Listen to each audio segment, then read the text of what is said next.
ये कथा हमें संकेत करती है क्या कि एक वो जमाना था, एक आज ये जमाना है। कितना अंतर हो गया महाराज जमाने में। पर देखो, माता देवहूति पर प्रसन्न होकर के भगवान कपिल नारायण के जो पिता है करदम जी, उन्होंने माता देवहूति को वो सब सिद्धियां दे दी जो करदम जी ने तपस्या करके कठोर साधना से प्राप्त की थी। यानी माताएं अर्धांगिनी कहलाती हैं। पति का आधा अधिकार माताओं का होता है पति के ऊपर, पर कब होता है? जब महाराज वो सेवा करे, समर्पण भाव रखे, रोज लड़े, रोज झगड़े, रोज किचपिच करे और फिर महाराज कहे कि नहीं हमारा आधा अधिकार है। कोई अधिकार नहीं है। माता देवहूति को कैसे मिला आधा अधिकार? आधा अधिकार तब मिला जब माता देवहूति का समर्पण भाव था। और करदम जी ने यही बात माता देवहूति से महाराज कही कि देवी, ये शरीर लोगों को बहुत प्रिय होता है। इस शरीर में, इस देही में लोगों की बहुत ममता होती है, लेकिन देवी तुमने इसकी भी परवाह नहीं की और परवाह न करके तुमने और मेरी सेवा की है, इसलिए मैं तुम्हारे ऊपर प्रसन्न हूँ। तुष्टो हमद्य तव मान विमान दाया शुश्रूषया परमया परया च भक्त्या यो देहि नामयमतीव सुहृत्स देहो नावेक्षितः समुचितः क्षपितुं मदर्थे। देवी, तुम्हारी उत्तम सेवा और तुम्हारा जो ये भक्ति से किया हुआ कार्य है, इससे मैं बड़ा संतुष्ट हूँ। क्यों? हर देहधारी को अपनी देह बड़ी प्रिय होती है, पर तुमने इस देह की परवाह नहीं की और मेरी सेवा की है, इसलिए मैं बहुत संतुष्ट हुआ हूँ और मैं तुम्हें अपनी तपस्या से अर्जित सिद्धियां प्रदान करता हूँ। देखो, माताओं की सेवा बहुत बड़ी होती है। आप हम कथा सुन करके जाते हैं, सीधे सो गए। माताएं जब घर पे जाती हैं तो कितना काम भी करती हैं और भी करती हैं, बच्चों को भी संभालती हैं। सर्विस करने वाले भी माता बहन होती है, वो क्या सुबह काम करके जाती है, शाम को आके करती है। और आदमी जब सर्विस करता है तो आते तुरंत ये लोग कपड़े खोले, फेंक दिए, कपड़े समेटता भी नहीं है और बस सो गया महाराज। और बेचारी वो घरवाली, बोलो। इसीलिए पति का कोई भी किया हुआ पुण्य का कार्य पत्नी को आधा अपने आप मिलता है। पति का नाम अपने आप मिलता है। पति अगर डॉक्टर है, पत्नी भले ही डॉक्टर नहीं हो लेकिन वो डॉक्टरनी कहलाती है। पति अगर मास्टर है तो भले ही पत्नी मास्टरनी नहीं हो लेकिन वो मास्टरनी, बोलो, होता कि नहीं होता? आधा अपने आप मिलता है महाराज, क्योंकि उनकी सेवा सर्वोपरि है महाराज, सेवा। करदम जी महाराज ने कहा, देवी मांगो, तुम भी कोई वरदान मांगो, कुछ क्या चाहिए तुमको? तो माता देवहूति कहती है, स्वामी, विवाह से पहले जो आपने प्रतिज्ञा की थी बस वो पूरी कर दो। विवाह से पहले क्या प्रतिज्ञा की थी? कि एक संतान हो जाएगी तो मैं जंगल में तपस्या करने के लिए चला जाऊंगा। तो कहा, स्वामी बस एक उस प्रतिज्ञा को आप पूरा करो। तो सुखदेव जी महाराज कहते हैं, परीक्षित, माता देवहूति की बात सुनकर के करदम जी कहते हैं, देवी तुम्हारा जो ये जर्जर शरीर है ना, इस जर्जर शरीर से तो वो प्रतिज्ञा पूरी की नहीं जा सकती।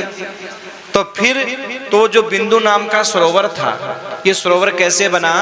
करदम जी की तपस्या को देख करके, कठोर साधना को देख करके, और भगवान नारायण की आंख से जो आंसू निकला, और सजनों उस आंसुओं से वो सरोवर बना महाराज। उन आंसुओं से वो सरोवर बना जिसका नाम था बिंदु सरोवर। और जानते हो ये कहां पर है? मालूम है कि नहीं है? बिंदु सरोवर कहां पर है? नहीं मालूम? अरे आप तो सूरत के रहने वाले हो। अहमदाबाद, क्या अहमदाबाद से 130 किलोमीटर की दूरी पर ही तो है। हाँ, वो सिद्धपुर, जहां माता देवहूति को कपिल नारायण भगवान ने ज्ञान दिया था, वो सिद्धपुर नाम से गांव है महाराज।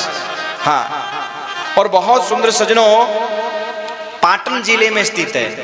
पाटन जिला है ना गुजरात में, पाटन। पाटन जिले में ये सिद्धपुर स्थित है। और सजनों, अहमदाबाद से लमसम 130 किलोमीटर की दूरी है, नेट 130 किलोमीटर की। और कार्तिक मास में बहुत बड़ा मेला लगता है वहां पर। कार्तिक मास में बहुत बड़ा मेला लगता है। और तो और सजनों, मां का श्राद्ध, तर्पण, पिंडदान वहां पर होता है। एक मां, परशुराम जी ने भी अपनी मां का पिंडदान तर्पण वहां पर किया, और करना चाहिए। जैसे गया में सबका श्राद्ध तर्पण किया जाता है, सिद्धपुर में जहां माता देवहूति ने सिद्धि को प्राप्त किया था, उस स्थान पर अपनी मां का तर्पण, स्त्री का, नारी का तर्पण, श्राद्ध, पिंडदान आदि वहां पर होता है। एक वही मात्र स्थान ऐसा है, इसलिए जीवन में अवश्य करवाना चाहिए। अब आप समझ गए होंगे कहां पर है। बस वही सरोवर जहां पर ये पिंडदान, तर्पण आदि किया जाता है। सजनों, परशुराम जी ने भी ये किया था। बोलो भक्तवत्सल भगवान की, राधा रानी सरकार की जय। जय श्री राधे। बहुत सुंदर सजनों, सिद्धपुर की यहाँ पर महिमा बताई गई है। और माता देवहूति जो उस सरोवर में स्नान करती हैं, स्नान करने से माता देवहूति दिव्य रूप धारण कर लेती हैं, सुंदर रूप धारण कर लेती हैं। और कपिल नारायण भगवान तो सजनों जो साक्षात भगवान नारायण के अवतार हैं, उन माता देवहूति के यहाँ आते हैं कपिल नारायण। करदम जी महाराज भगवान से प्रार्थना करते हैं, और तो और करदम जी महाराज के द्वारा 9 कन्याएं हुई। कितनी हुई? 9 कन्याएं। आजकल तो 2 हो जाए तो भी महाराज पड़ोसियों को तकलीफ हो जाती है महाराज। अगर 2 कन्या भी हो जाए तो भी महाराज तकलीफ हो जाती है। जिसके हुई है उसे तकलीफ है या नहीं है? लेकिन सजनों, पड़ोसी रिश्तेदार पूछते हैं कितनी बेटी है, बोले 2, और 2 बोलते ऐसे करेंगे, 2 इस जमाने में 2? अरे भाई, तेरे को क्या तकलीफ है? जन्म किसी और ने दिया, पाल कोई और रहा है, शादी विवाह कोई और करेगा, और उसे तकलीफ हो रही है। सजनों, यही हीन भावना आज ऐसी हो गई है कि महाराज एक से दूसरी बेटी होती महाराज वो माँ दुखी हो जाती है।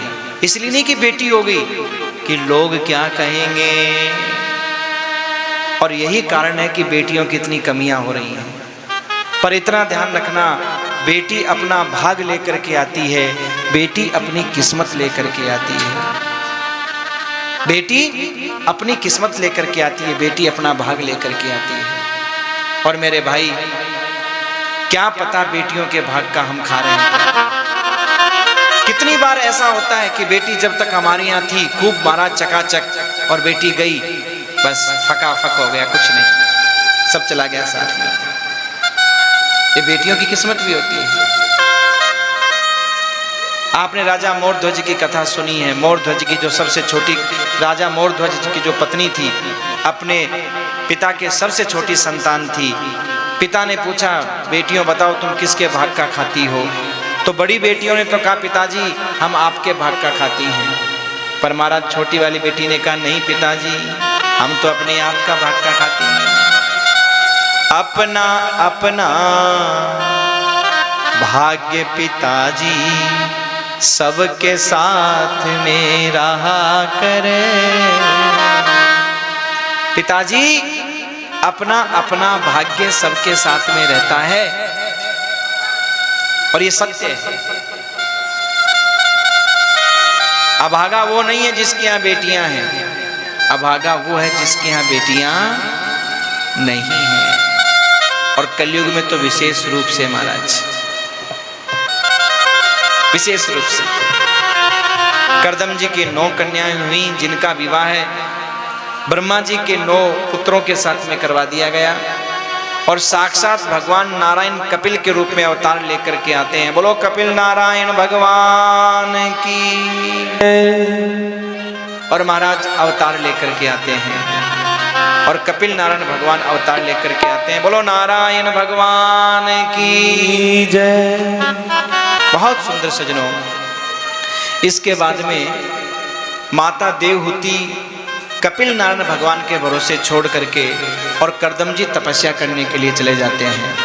और सजनों, जब तपस्या करने के लिए जाते हैं, पीछे से माता देवहूति को कपिल नारायण भगवान ज्ञान देते हैं और सजनों, उसी ज्ञान का नाम है सांख्य शास्त्र का उपदेश। उसी को कहते हैं महाराज सांख्य शास्त्र का उपदेश। जो ज्ञान भगवान कपिल नारायण ने माता देवहूति को प्रदान किया, माता देवहूति को वो ज्ञान प्राप्त किया। भागवत के तृतीय स्कंद के 25वें अध्याय के और 7वें श्लोक से महाराज कपिल गीता प्रारंभ होती है। भगवान कपिल नारायण से माँ देवहूति प्रश्न करती है, निर्विन्नाम नितराम भूमन असद इंद्रिय तरसनात् येन संभाव्यमानेन प्रपन्नांधम तम प्रभो। हे भगवान, इन असद इंद्रियों की तृप्ति करते करते जीवन बीत गया, लेकिन आज तक ये असद इंद्रियां तृप्त नहीं हुई। जरा विचार करना, जीव को कितना 56 भोग खिलाया होगा, कितने उल्टे सीधे पकवान खिलाए होंगे, हाँ? लेकिन आज तक जीव ने कहा क्या कि बस।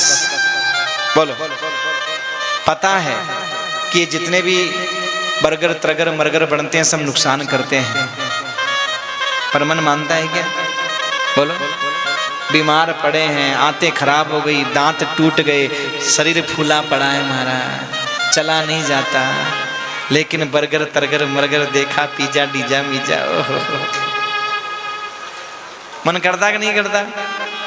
और शरीर को बर्बाद किए जा रहा है वो। और जानते हो, सबसे पहला जो धन और जो महाराज सुख है, पहला सुख निरोगी काया, बाकी सब माया फाया छाया सब बाद की है। ये रिश्ते नाते, पति पत्नी बाप बेटे, सब शरीर है तो संसार है ना भाई, और शरीर नहीं तो संसार नहीं, शरीर है तो संसार है। इसलिए सबसे पहली कोशिश ये करनी चाहिए, हमारा शरीर स्वस्थ कैसे रहे, जीभ पर कंट्रोल। ध्यान रखिएगा, शरीर बिगड़ने का कारण बीमारी और खानदानी अगर 10% है तो 90% शरीर बिगड़ने का कारण हमारी जीभ है। आप एक बात देखिएगा, पशु पक्षियों को देखो, चिड़िया को देखो, गाय को देखो, एक जैसी मिलेंगी महाराज। क्यों? उनका नियम है, जैसे ही शाम हुई अपने घर आ जाती हैं, खाना पीना सब बंद। प्रातः काल हुआ, हम उठे या ना उठे, पर चिड़िया उठ जाती हैं और अपना चुगा चुगने के लिए, यानी सूर्योदय के साथ खाती हैं और सूर्यास्त के साथ खाना बंद कर देती है। आप चाहे कितने भी दाने डाल दो, रात को चिड़िया दाना चुगने के लिए नहीं आएगी, चाहे वो कितनी भी भूखी क्यों ना हो। पर आप हम बोलो,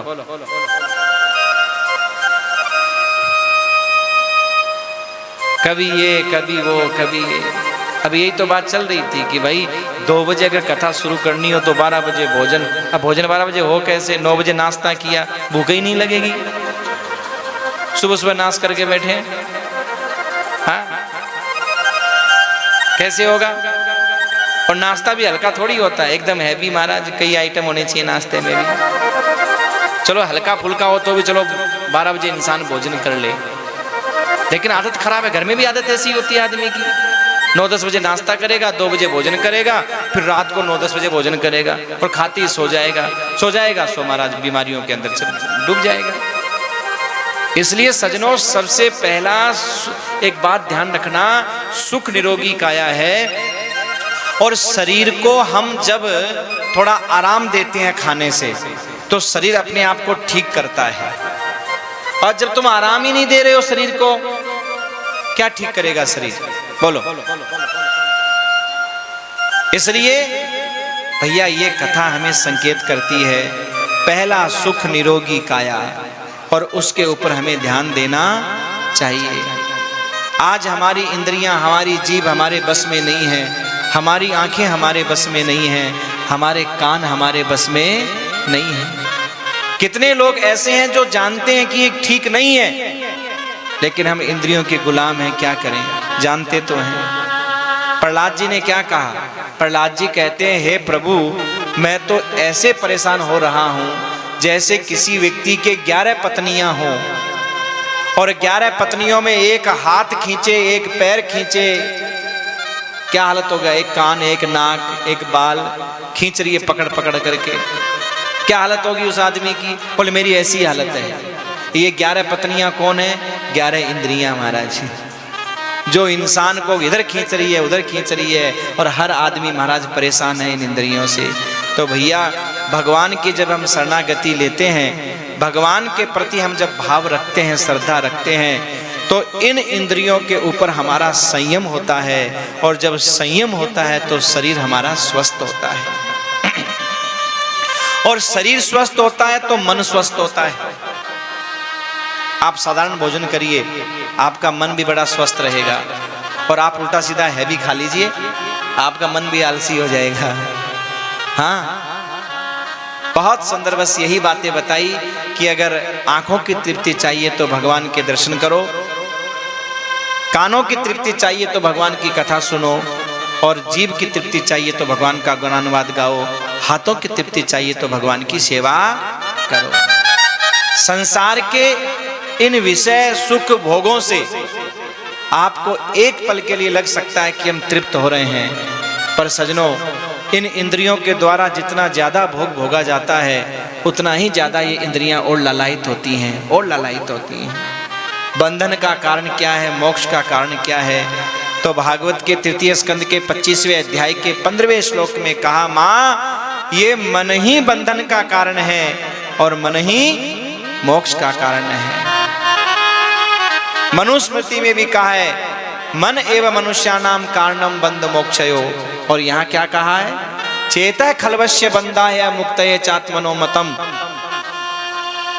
3 स्कंद के 25वें अध्याय के 15वें श्लोक में, माँ ये मन जब संसार में लगता है तो बंधन हो जाता है, और यही मन जब भगवान में लग जाता है तो मोक्ष हो जाता है। सजनों